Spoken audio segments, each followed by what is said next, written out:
Hello, guys. I'm trying to figure out why Rockfin is not okay. It was seriously delayed. Let me go ahead and go live on there. Okay, cool. Welcome to the Sabby Sab Show on Revolutionary Blackout Network. I'm your host, Sabrina Salvati. All right, guys, we have a couple of things to discuss tonight. I'm going to go ahead and share my thumbnail here. One of them, I think, could be a game changer when we think about strikes in this country. And we've often talked about general strike over here at RBN. So I am really excited about this news. I hope they go through with it. So tonight I'll be discussing Joe Rogan's debate. That was a pretty interesting conversation there. I have to talk about that. He talked to Seth Dillon. Didn't go too well for Seth, I believe. But I'm going to get into that. And the other story that I want to discuss is the student loan debt strike. So that is a big story. Again, as someone who has student loans, and I've talked about student loan debt often, I'm really pumped and excited for that. I hope it really goes through. So let's say cheers and kudos to that. Hopefully that will happen there. So that's what we're going to go ahead and discuss tonight. All right, I'm going to say hello to a couple people in the chat, and then we'll go ahead and get started. Press Coop says student loan debt is a PMC issue for the most part. Build homes for the homeless, relive systemic poverty, rampant imperialism, and institutional racism.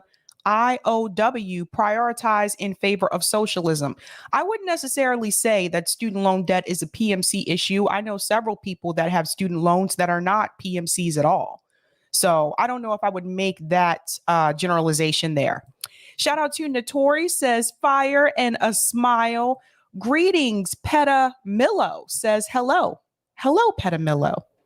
Krona says, had a Jordan Peterson ad that I was able to skip. Oh dear, I'm sorry for that. Shout out to Yasmin, says, hi, Sabby. Hello. All right, let's go ahead and get into the first story. So this is something that we've been talking about for a while. I don't know if everyone saw this, but last year, the Independent News Network actually had a student loan boycott. It was a summit that they did on their channel.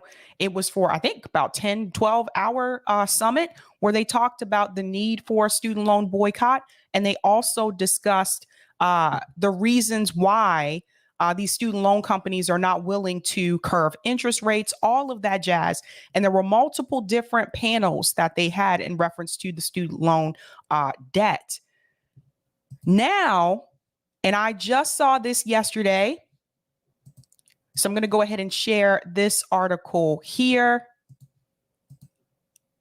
I am not sure if you are aware of this. Now, this happened. Oh, where did it go? Let me redo that. That's weird.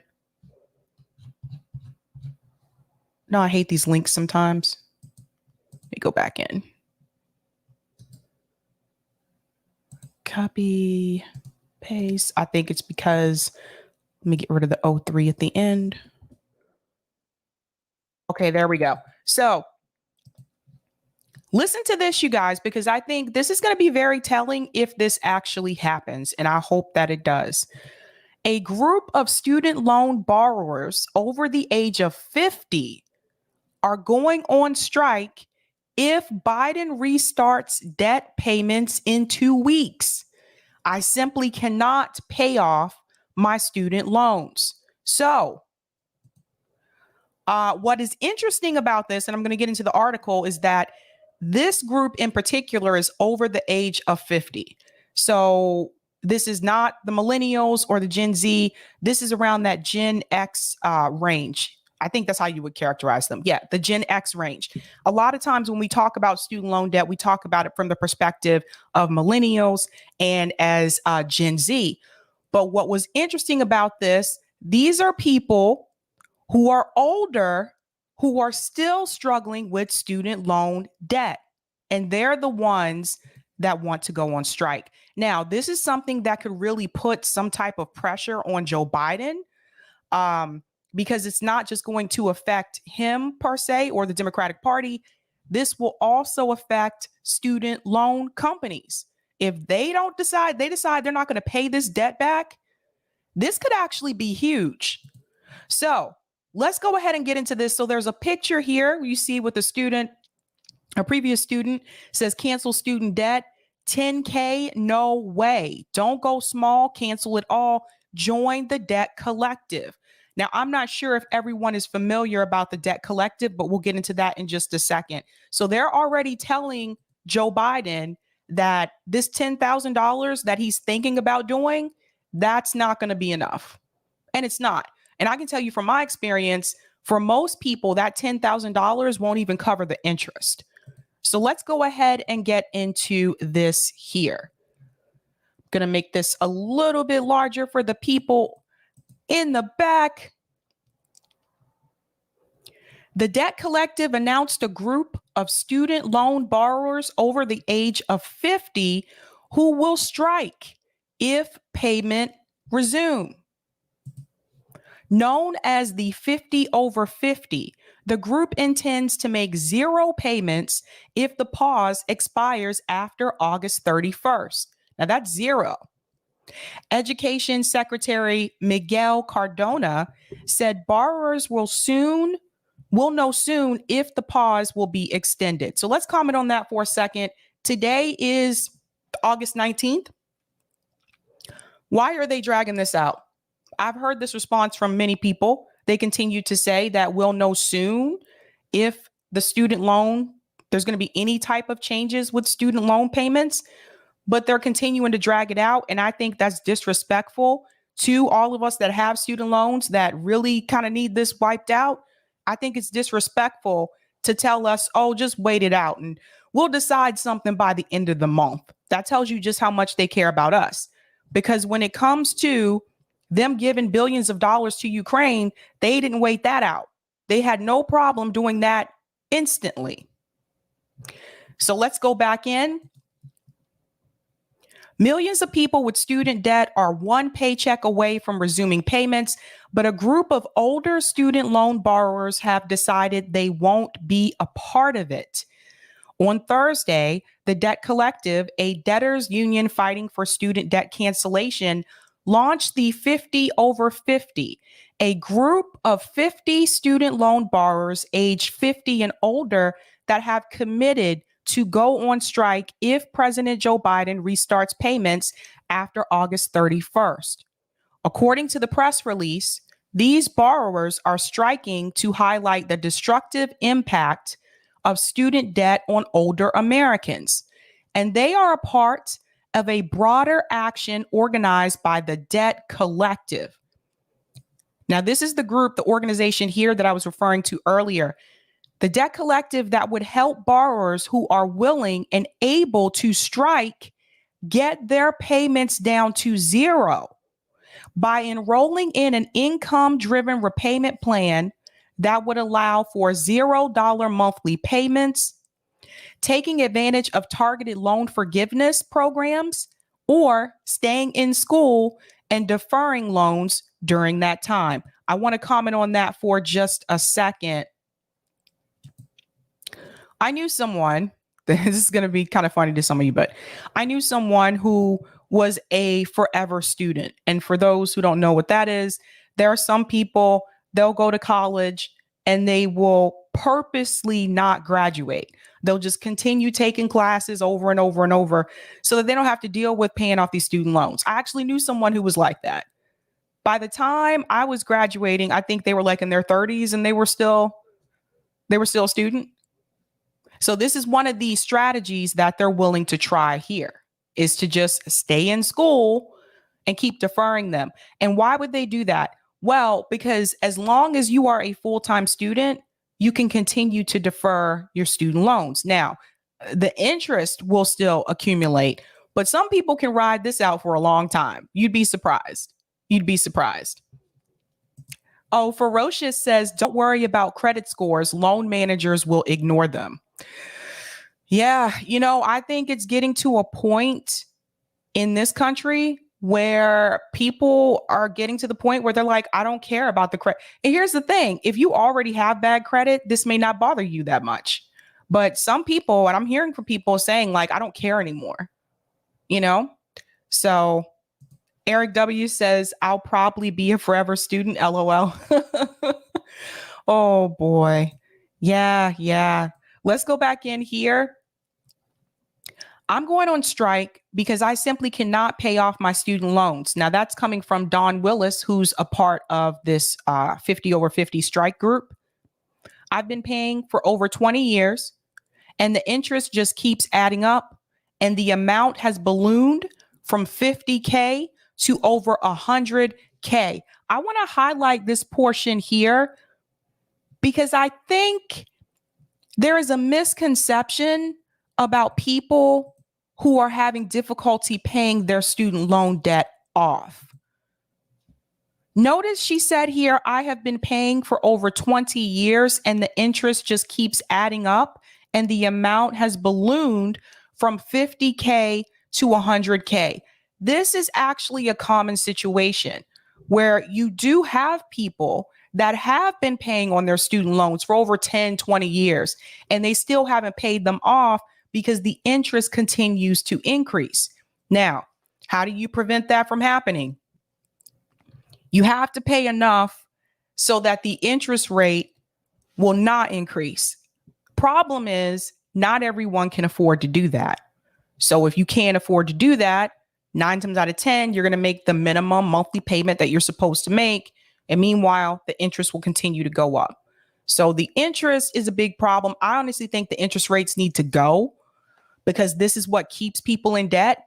But if you've been paying on your student loans for over 20 years, there's no reason why the amount that you owe should continue to increase.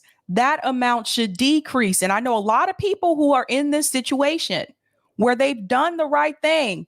They started paying on their student loans right when they graduated from college, and they still owe more than they did before because the interest continues to go up. So this individual here went from a student loan debt amount of 50K to now over 100K. And she's been paying on it for 20 years. So the student loan companies, and I call them predatory lenders because that's really what they are at the end of the day. The student loan companies just made an extra $50,000 off of this one individual. Think about how much money they're making off of everybody else. Let's continue on. I tried several times to get relief by working in nonprofit organizations to get the public service cancellations, but was unsuccessful. I feel that I am in a trap with no escape. I can't spend my life worrying about this insurmountable debt, so I simply am not going to pay it. I'm tired. So the issue with the public service cancellation, this is another one that people have run into as well. The problem with this is that it's a little vague sometimes. What you're told is that if you work for a public service organization, like a nonprofit, then you can get your student loan debt forgiven. And I think even with that, it's up to a certain amount, right? You have to work there for a certain number of years. Sometimes it's 8 years, sometimes it's 10 years, and they'll pay off all your student loan debt.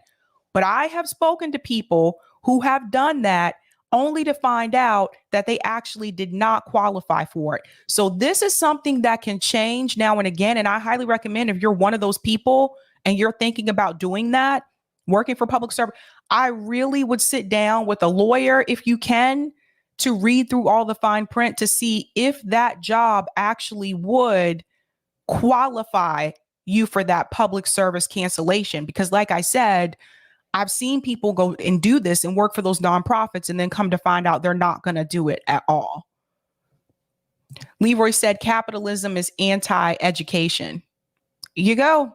There you go. So they tried another path. It goes on to say the 50 strikers collectively hold nearly 6 million in student debt. That's just 50 people. Imagine how many. Wow. Now that's according to the Debt Collective, with several of them having balances exceeding $400,000. Now, some of you may wonder, how can you have a balance that high? If you go to, I don't know, a private university, or if you do continued education where you go to grad school, if you go to med school, I know doctors that have mounds of student loan debt. Mounds of student loan debt. Say you go to school to be a dentist, if you go to anything like trying to get a doctorate or whatever, and you don't have a stipend that's going to pay for your tuition during that time, yes, you can get to that amount, especially if the interest continues to increase. The organization noted that it is not encouraging student debtors to intentionally default on their loans, given the harmful financial consequences that the federal government wrongfully administers, like wage garnishment and seizure of federal benefits. Yeah, they can garnish your wages. They can do that. Insider previously spoke to older borrowers who have no hope of paying off their debt balances before they die. Linda Navarro, for example, is 70 years old. She originally borrowed $20,000 when she attended college in 1990, but still owes $145,000 due to accumulating interest. You see this? This right here, $20,000 to $145,000. This is robbery. That should not be able to happen. This is absolutely ridiculous. How do you go from owing $20,000 to $145,000? This is why I call student loan companies predatory lenders. This is exactly why. This should not be allowed. Oh, and I want to remind all of you, you can't file bankruptcy on student loans thanks to President Joe Biden, because he was the one that implemented that bill that says when it comes to bankruptcy, you cannot file for bankruptcy for student loans. This debt will follow you wherever you go. Thanks, Joe. Let's go on. She said it's like being on a hamster wheel and you will not get off. There's a real fear in dying in this. And the best part is that my family has to prove that I died, so the loan will die as well. Guys, I know people that had student loan companies calling people who had died.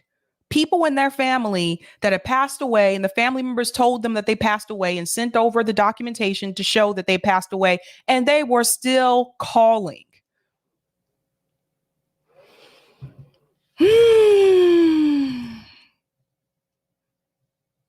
Let's go back in here.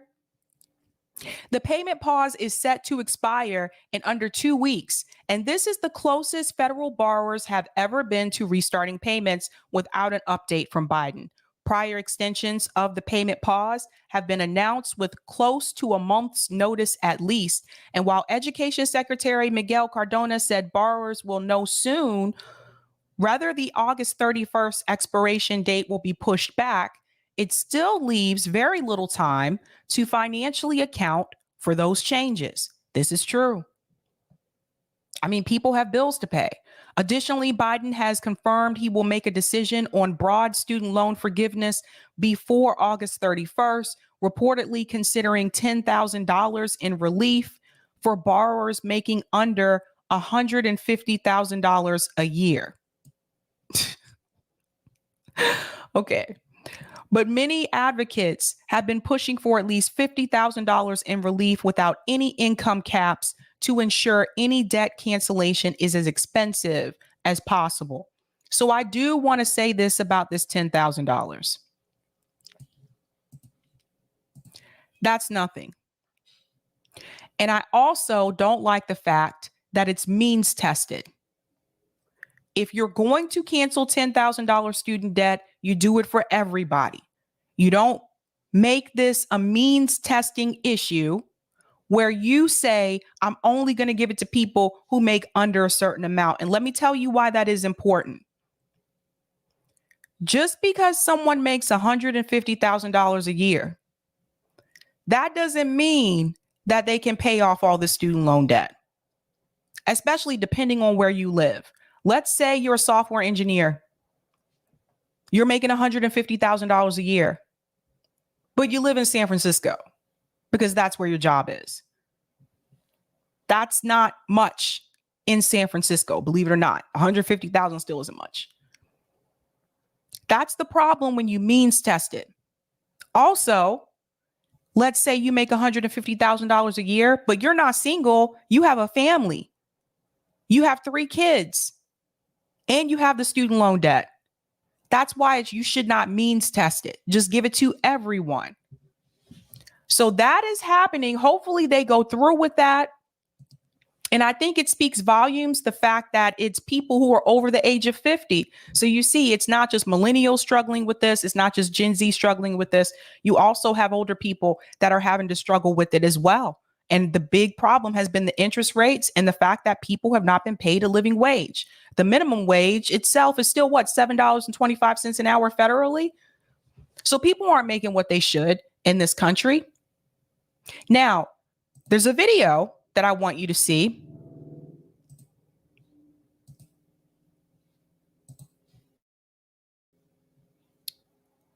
They're talking about the student loan debt as well. This was on CNN, and I want you to listen to how they talk about this and what they say about the student loan debt cancellation. So I want to go ahead and give a quick shout out to Case Study QB for this clip. Always doing work, great work for all of us. He watches all of this news so that we don't have to. We don't have to watch all of this. I don't know how he does it. I really don't. But listen to this conversation. I think it's virtually certain he'll extend the moratorium on payments until the end of the year. If I'm not mistaken, there's an election in November, so he'll certainly extend it past then. Beyond that, I think $10,000 in forgiveness is quite likely. More than is not likely. So Elizabeth Warren and Bernie Sanders and others will say that it's insufficient. Would $10,000 bring younger voters to the polls in November? Well, that's the key question, isn't it? I think some younger voters would, but there's an awful lot of people who have far more. There's 2 or 3 million people who have loans of $100,000. So they're clearly not going to be covered. But I think some relief would be a plus for the administration politically. I think it's virtually certain he'll extend the moratorium on payments until the end of the year. If I'm not mistaken, there's an election in November, so he'll certainly extend it past then. Beyond that, I think $10,000 in forgiveness is quite likely. More than is not likely. So Elizabeth Warren and Bernie Sanders and others will say that it's insufficient. I just want to comment on this part right here when he says Elizabeth Warren and Bernie Sanders will say that it's insufficient. What about all of the student loan borrowers that will say it's insufficient? Why are you mentioning what Elizabeth Warren and Bernie Sanders would say? They got enough money to pay off their loans. Really? Listen to the rest of this. There's another part I want to touch on here. Would $10,000 bring younger voters to the polls in November? Well, that's the key question, isn't it? I think some younger voters would, but there's an awful lot of people who have far more. There's 2 or 3 million people who have loans of $100,000. So they're clearly not going to be covered. But I think some relief would be a plus for the administration politically. I think what's frustrating is when I hear these commentators ask these experts what voters want, what students would do, what young people would do. If you want to know if that is going to be enough to bring them out to the polls, maybe you should actually talk to those people. I'm sorry, but how does he know? I can answer that question though. No. She's Black says 10,000 is nothing. It's nothing. That's nothing. You think that's going to make younger people say, yay, let's get out there and vote for Joe Biden? No. I know. I had them as students. I'm just telling you, I know. No, that's not enough. And I also thought it was interesting that they reference younger people. The article that I just showed you That strike that may happen is for people who are 50 and older.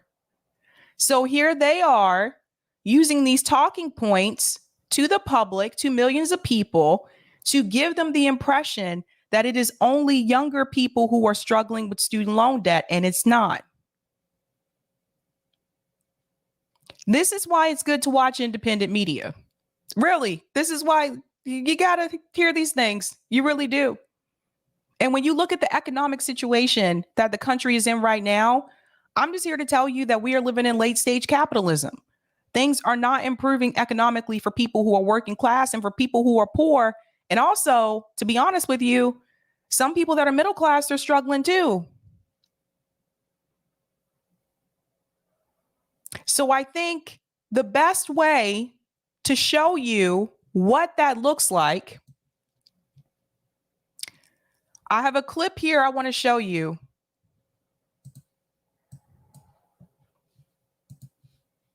Because I want to show you what late stage capitalism is looking like.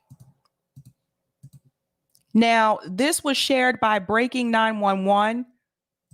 And I have to say this. Even though this is a flash mob or whatever, this type of activity has been happening across the country for, I'd say, at least about past year and a half. I've seen these videos happen where people are just stealing from the stores because they can't afford it. This is what late stage capitalism looks like. Let me show you.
Now, I wanted to show you that clip because I want to show you what were the items that they were grabbing. Now, I can tell you, let me scoot back just a little bit here, put it on silent, and I'll just talk over it. Pay attention to what they're grabbing when they come into the store.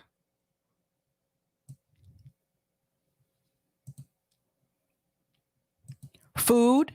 So everybody sees that. They're grabbing food. By the way, someone was asking in the chat, where is this? This is in LA, one of the most expensive places to live. Do you see this? So you see people grabbing food? Wait for it. I'm going to show you what else they grab.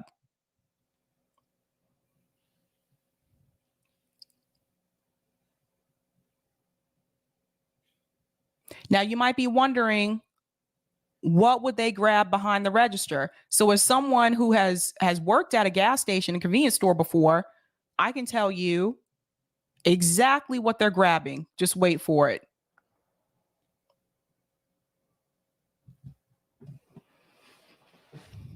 Cigarettes, any other type of tobacco products, they're grabbing those right now.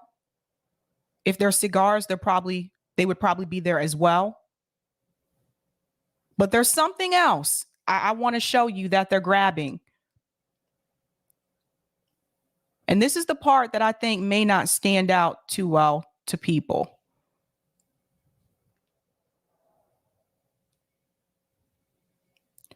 This part right about,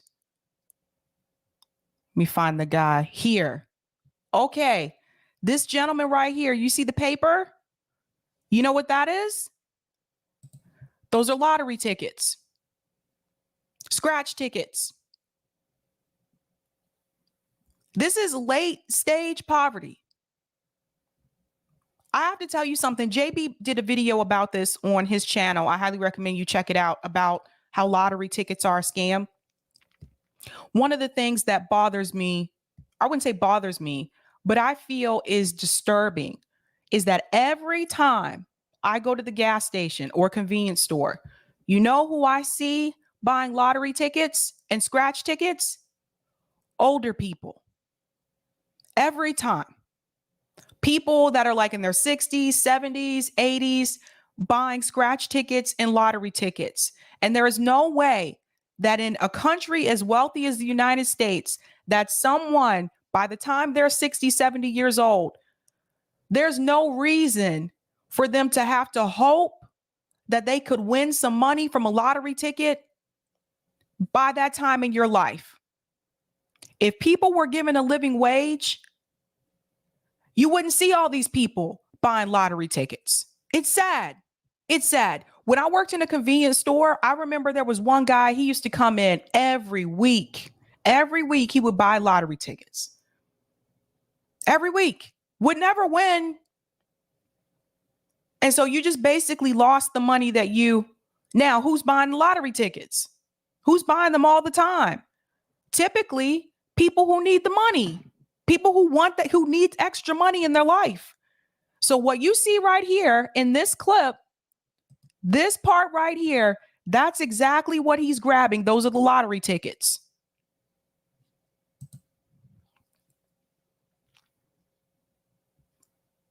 Yep. Notice, nobody is trying to take any money. No one's trying to break into the register. They're grabbing things that they can use now, that they need or they can use now. The lottery tickets, the food, the cigarettes, and cigarettes are expensive right now because of inflation. So again, this is in Los Angeles. Isn't this sad? And it's not just happening there. People have been breaking into all types of stores across the country, clothing stores, groceries. This is late stage capitalism. This is where we're at now. Steve said LA is getting crazy. You see?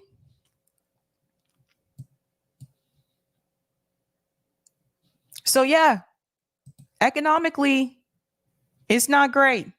Tracy said they can keep that 10K. That is just a fraction of what is owed for most. Exactly. Exactly.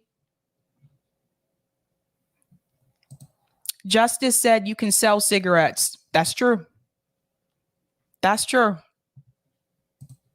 So I want to go ahead and get to the next story here. And this one is about Joe Rogan.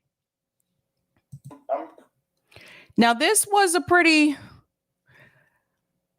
interesting discussion. Joe Rogan brought on Seth Dillon. He's conservative. He is not pro-choice when it comes to abortion. And they have a little bit of a debate here. And I want you to hear what Joe Rogan says. I think this is a very telling moment. Pretty absolute when it comes to that. Yeah.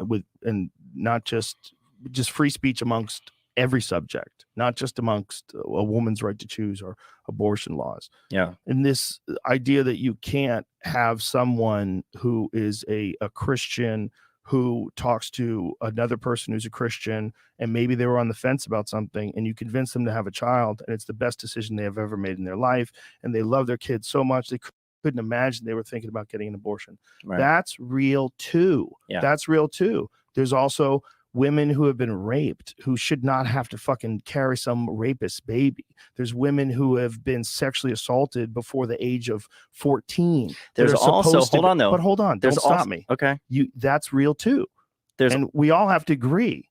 We have to agree on both of those things. There are also, though, I'm not going to argue with you on that point, but I will say there are people who have been born of rape and are alive right now and are pro-life, and they go around talking about how I had a right to live, and they will go out there and make an argument, a pro-life case, and they're born of a rape. You don't have a right to tell a 14-year-old girl she has to carry a rapist baby. I'm just saying that. I'm just saying that's real too. Yeah, I understand. I understand what you're saying. You understand what I'm saying? Like, you don't have the right to tell my 14-year-old daughter she has to carry her rapist baby. You understand that? To look that way. Okay, so I don't know if you caught what Joe Rogan just did there. He actually inserted his own daughter into that conversation, which, by the way, when I was on the debate team in high school, that's something you weren't supposed to do. Just FYI. One of the things you couldn't do, one of the rules is that you couldn't actually use people in your personal life to debate someone about a particular issue. You were just supposed to use the facts, data. You could use history, but you couldn't do like what Joe Rogan just did and say, well, would you say that to my 14-year-old daughter? You actually couldn't do that, but he's not on the debate team.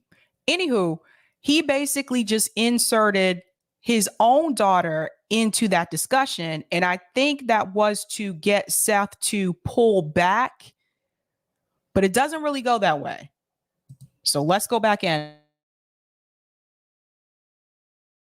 Have a right to tell a 14-year-old girl she has to carry a rapist baby. I'm just saying that. I'm just saying that's real too. Yeah, I understand. I understand what you're saying. You understand what I'm saying? Like, you don't have the right to tell my 14-year-old daughter she has to carry her rapist baby. You understand that? To look that woman in the eye who was born of a rape. Do you understand that? That's a 14-year-old child. If a 14-year-old child gets raped, you say that they have to carry that baby? I don't think two wrongs make a right. I don't think murder. I don't think murder is an answer to. I don't think murder fixes a rape. So let's talk about this here for a second. I personally have known someone who had a kid at 13 when I was in school. It was not good for them. I personally know someone who was born from sexual assault, and things were not good for them either. And what I did find was interesting about this conversation is that here we have two men debating over this issue. And I really would have liked to have seen a woman in the room. And I think that, I mean, granted, this is who he brought on. That's not the only thing they talked about. But if you notice, Seth Dillon there told you himself, basically, even if it was a 14-year-old girl and she was sexually assaulted, he does not think that she should be able to have an abortion. And this reminds me of the 10-year-old little girl that was pregnant in Ohio. This was just recently. And because they changed the law, the Supreme Court overturned Roe v. Wade, she could not get an abortion, and she was sexually assaulted. She could not get an abortion in Ohio. So she actually had to go to Indiana to get an abortion. Seth Dillon would be okay with that. And here's my argument to this point. I don't think that it is healthy for a 10-year-old, a 13-year-old, a 14-year-old to carry a baby, to deliver a baby. I don't think that's healthy. Your body is not even finished developing yet. It's not. Your brain is not even finished at that age. He would have no problem with that. Let's go back in. What if we're talking about an abortion when the fetus, like literally it's like 6 weeks, 4 weeks, 3 days? What if she just turned positive just now, positive for pregnancy? I just disagree that. What if it just happened today? You can like draw a line on when you can't. Like, once so life you has can't begun, do I don't at think you the draw very lines. moment. Like if someone came inside of someone and they cracked the egg and then bam, they took Plan B. You shouldn't do that. Well, I mean, that's if it's preventing the pregnancy from occurring. That's different. It's an abortion. That's what Plan B is. It makes your body abort the conceived pregnancy. That's what. This is why I wish they would have had a woman here for this segment. Plan B is not. Plan B, also known as the morning after pill. What that does is, let's say you have sex with someone and you realize, oops, the condom broke, or oops, you forgot to take your birth control pill. What you could then do is you could take the morning after pill, Plan B, and what that will do is it will actually make you have your period so that you don't get pregnant. But it's not the same thing as an abortion. This is why I wish they had a woman in the room. I'm sorry. It's just but they go into this. I'm sorry. But it does. Is it? I mean, I'm pretty sure. Let's Google it. I know that women used to do something similar. They would take like a shit ton of birth control pills. If it prevents the conception, it's different than if it's terminating. No, it's terminating. Yeah. I'm 90% sure it's terminating. I think it's after conception. That's what the whole idea about. That's why it's Plan B. Plan A is don't get pregnant. No, See the change, said Joe Rowe. It's a female hormone thing. Do you see why sometimes you need to have women available like in these discussions? I'm sorry, but anyway, they're going to go into that. All I'm saying is it's real. It's real. What you're saying is real, and those are tough situations. It's also real that sometimes these babies are born and and they grow up to be real people with feelings. They're alive. They're humans, and they're pro-life. He says they grow up to be real people. What else would they grow up to be? A cat? I don't get it. I'm sorry. I don't get it. They grow up to be real people. Ay. Thanks for the super chat, Colin. I hate how these anti-abortion types insist on fetuses being born, but are silent, RE, educating children, giving them homes, healthcare, etc. If you are pro-life, be pro-life all the way. 100%, Colin. Thank you so much for the super chat. I hear you. I totally feel you on that. Because once that baby comes into this world, they don't care what happens to that child. But let's go on. Let them go on. Can we click on that so I get the full sentence? Because it seems like it keeps going. All right, here it is. The morning after pill is a type of emergency birth control contraception. Emergency contraception is used to prevent pregnancy for women who've had unprotected sex or whose birth control method has failed. Right, morning after pill, right? is intended for backup contraception only, not as a primary method of birth control. Morning after pills contain either levonorgestrel, or ulipristal acetate. Levonorgestrel. You want to try it? Try that. Try that word. Levonorgestrel. Is available over the counter without a prescription. But go to the part where we were reading in the synopsis that here it is, right there. Keep in mind, the morning after pill isn't the same as blah, blah, blah. Also known as RU486 or the abortion. Wait. Morning after pills do not end a pregnancy that has implanted. They work primarily by delaying or preventing ovulation. Yeah, I was talking about the different thing that I was talking about RU486. This drug terminates an established pregnancy, one in which the fertilized egg has attached to the uterine wall and has begun to develop. Okay. Right. So okay, forget about Plan B. What about RU486? It's the same question. The same question is if someone knows they're pregnant or if they test positive for pregnancy and they take a pill that can get rid of that, like the day of. You're against that. I would say, I would lay it out like this. I would say it is wrong to intentionally kill an innocent human life. Abortion intentionally kills an innocent human life. Therefore, abortion is wrong. And I don't think any of the examples of like, oh, well, how developed is it? You know, can it think? Is it conscious? Can it dream? Can it feel pain? So for you, it's the moment of conception. I think that if it's a human life, a distinct human life, then I think it's wrong to end its life. Okay, I have to chime in here for a second. First of all, for the people who are against it, at the moment of conception, there's no heartbeat. No heartbeat. Sorry.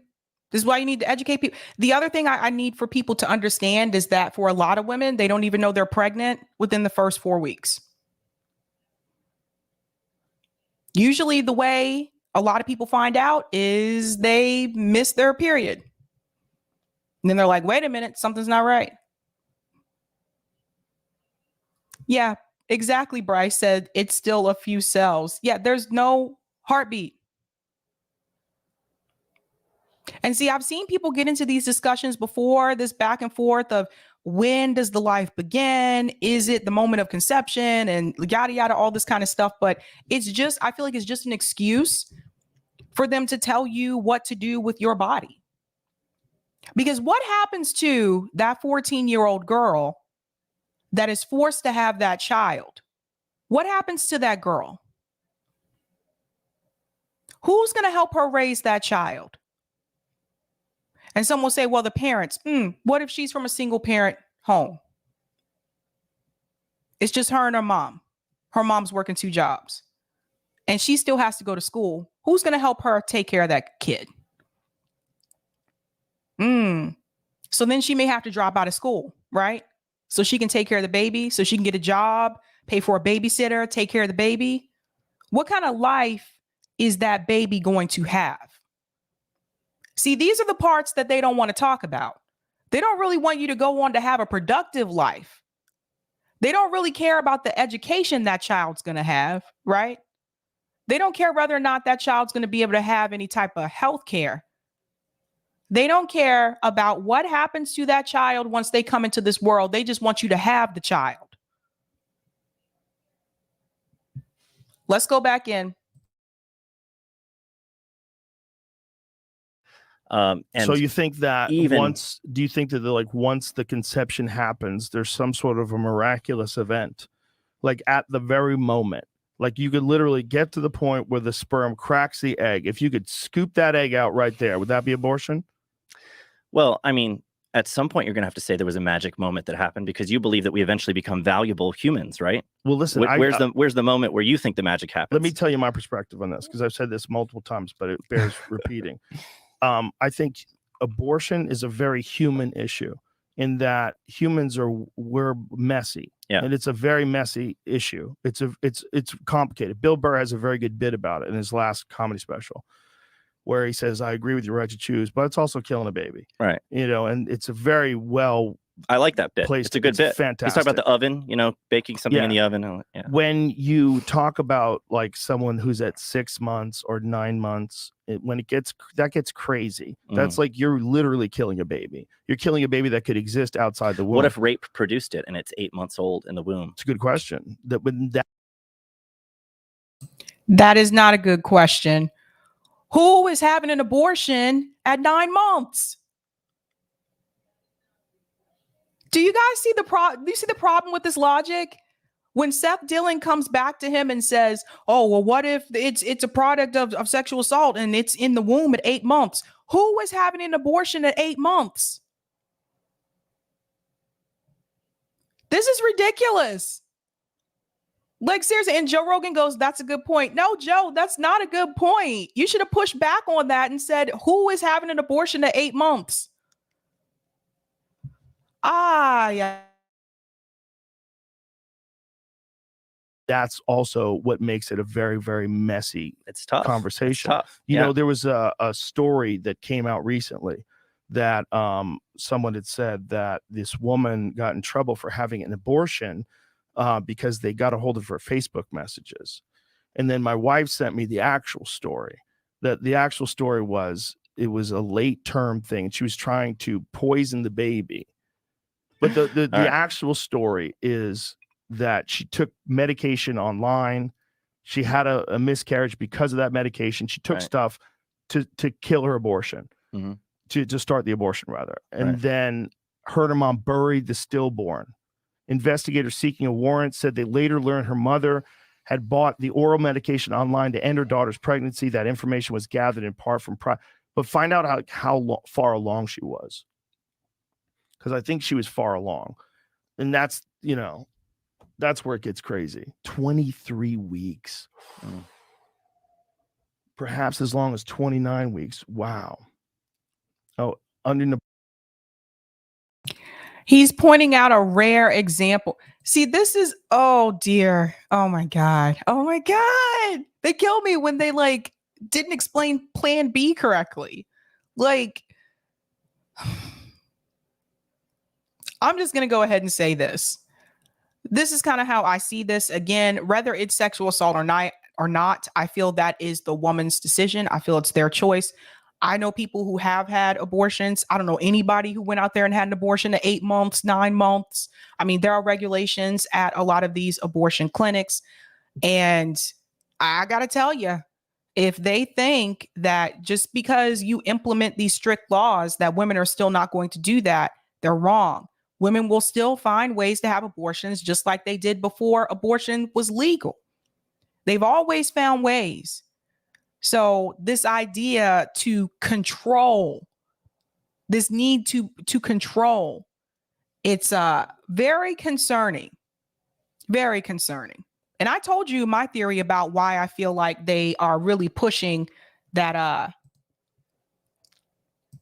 the anti-abortion rhetoric now is because, like I said before, the childbirth rate has significantly declined. Because a lot of people who are millennials and Gen Z are not having kids because they can't afford to, or because they don't want to. And that's going to be a problem for capitalism. That's going to be a problem for labor. If you don't have a lot of people to do the work, some of these companies, some of these CEOs are concerned. Bill Gates announced that he's concerned that the childbirth rate is declining. Now, why would Bill Gates be concerned about that?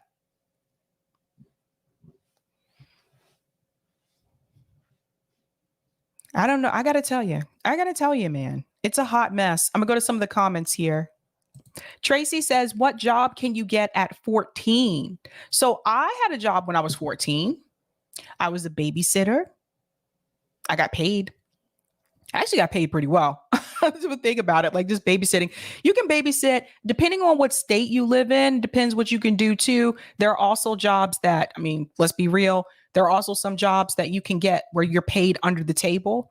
I knew people that were dishwashers that were not 16 years old and they were working those jobs. So you'd be surprised. You'd be surprised.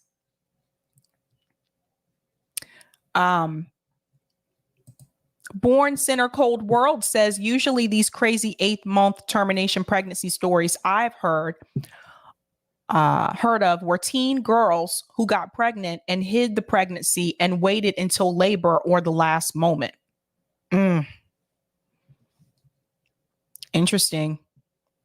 Lazy Quackhole says 1/40th kids today has autism 10 times higher than 30 years ago. Yeah. I mean, I have my theory about that, Lazy Quackhole. I think it's the food. That's just my belief. I think it's the food, the chemicals that they put in the food. Let's see. The Justice for Avery Nolan says women don't have late-term abortions because they're bored. It's usually because of serious medical issue with the mom or the fetus. Exactly. Did you hear the way they were talking about it? I got to tell you, man, it's interesting to me. Sometimes I don't know.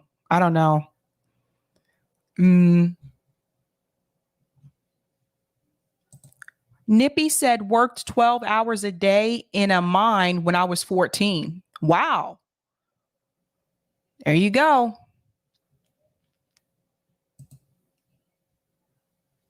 What's that, Can? OMG. Me too. I definitely think it's the food.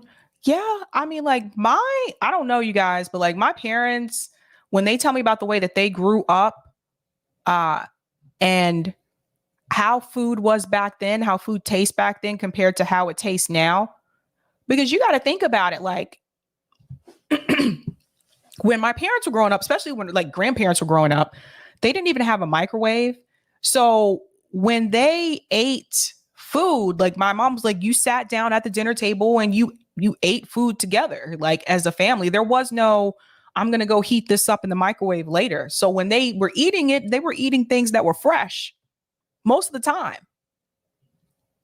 They didn't have Hot Pockets. They didn't have they didn't have those things. They didn't have like, my parents didn't eat like TV dinners growing up. Like they ate like food. Like when they had breakfast, it was my grandma cooked breakfast for them. There was no let's go to Dunkin'. They didn't do that. They couldn't afford to do that. It was cheaper to cook.